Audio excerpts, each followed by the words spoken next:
What is up, everybody? This is Lyle with No Hippie Trucking and Transport Wannabe. I'm at home chilling on my deck. I'm on a little bit of home time right now. I have a Greek grilled chicken that's on my kettle grill right now, which is going to be a video I'll be uploading to my barbecue and cooking channel. I'm going to leave a link to that channel in the iCard above and description below. If you're into that barbecue and cooking lifestyle, go check that out.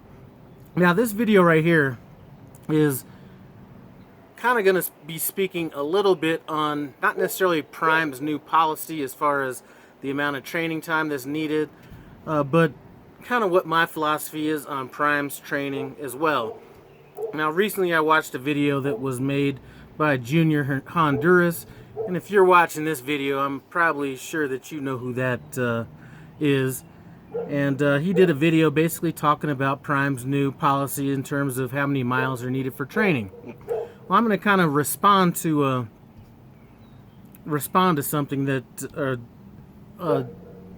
a message that I left on his page that somebody had responded to me on, and hopefully it's going to help anybody that may be in the middle of training or going into training kind of evaluate what their long-term plans are. So anyway, here was the reply that I left on Junior's video. I said, I plan on staying with my trainer after I get my 30,000 miles, but that's because I finally got a good trainer. I couldn't do another 10 miles with my first trainer. So that was my reply to him, and really that's how I feel. The response, and it wasn't a negative response or anything like that, it was just a response from somebody under the comment that I left, and it said,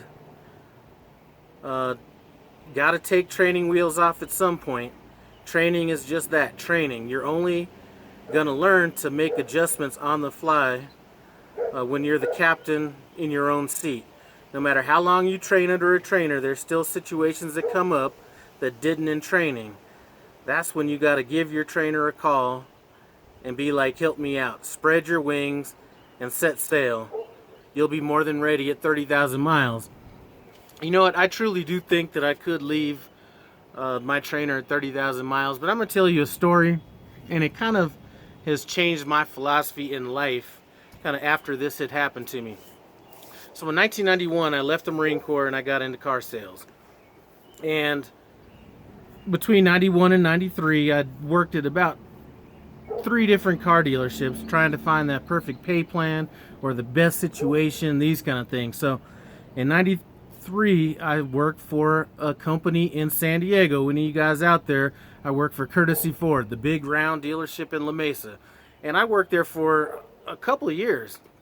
And another guy that I worked with had started there maybe about a year before I got there. And he's about 20 years older than me. And I thought I was stable at the dealership because I'd been there. Car salesmen don't really hang around at dealerships too long. And I ended up continually, a couple years later, they changed a couple things, and I was like, you know what, I'm going to go find something better. Kept chasing different things, and this kind of went on between 91 to about 99 when I got out of the car business. And I look back at how much changing all those jobs cost me, and it cost me a lot. So the guy that I was talking about that I'd worked with in 90 or 93 is still at that dealership today. He barely has to work, and he's making more money than just about, I'd say, 95% of car salesmen out there. And he was able to do that by being stable. He stayed at the same place, was able to get referrals from the people that have been coming back since their kids were like newborns, and now they have families of their own. Never lost time going, between jobs and things like that. And that kind of taught me one thing, and it kind of changed my philosophy when I went into the mortgage business. When I went into the mortgage business in 1999, I promised that I was not just going to be chasing the next best thing. So I was able to put together a pretty strong mortgage career between 99 and 2000, and pretty much worked at 2 different companies during that period of time. And in that period of time, when I left, I was probably I was the most senior loan officer at that company by the time I left. And one thing staying at that company allowed me to do was just be stable with everything else in my life. I was able to, you know, let's just put it that way. I was able to be stable with everything else in my life, and it changed my philosophy with everything. You know, when the rental market or investment property was getting hot, people were jumping in hot and heavy, and rather than just jumping in, you know, I took my time with it, and I was able to, you know, be pretty successful with real estate. Same thing with just, well, you know, it could be real estate, it could be income, it could be anything. So the reason I plan on staying with my trainer isn't because I feel like I can't go out there and, you know, figure it out on my own, or, you know, not that I don't have enough training to go out and at least do it.